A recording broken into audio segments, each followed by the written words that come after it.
claims. And there are a total of 114,000 plus of those claims. How do you have one auditor, even if you are a genius, with a few months to audit that and give you?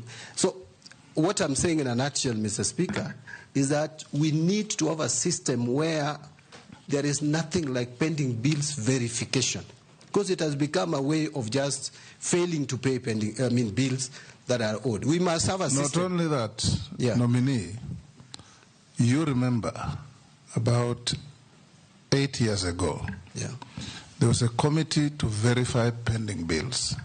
It became a toll station. And all the committee was doing is go to a town like Eldoret, pitch in a hotel, and people with so-called pending bills turn up with briefcases and have their pending bills approved. Exactly. You remember? Yes. Yes.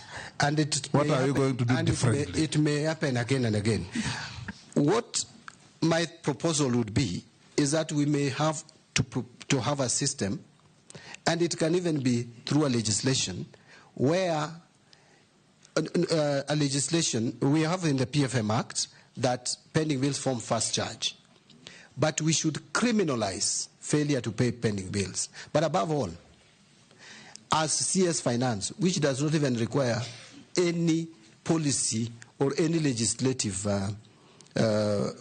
intervention, I will make sure that we have a system in place which locks anyone who attempts to pay a new bill and ignoring an old one. The system can lock you out, so that first in, first out. If a bill is supposed to be payable, let it be paid. This idea, I remember I've been an accountant at the University of Nairobi, and during our time, Mr. Speaker, what used to happen is you'd prepare checks. You know, there was cash flow problems. You'd prepare checks and put them in a drawer, many of them, a bundle. And so people come, and there was a big black book which was called check register. So the suppliers come, and checks are issued through that register. So depending on how nice you talk to the accounts department, then your check is released. Yet the one for Honorable Speaker even goes stale after 6 months. Those are things that we can cure through a system where you have an accounting system which allows payments to be made on first come, first served basis. Thank you. Finally, Honorable Junet asked me a question I didn't expect to come from him, but I expected to come.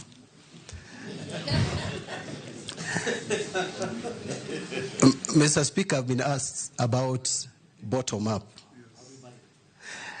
Bottom-up economic transformation agenda. That is how it is called.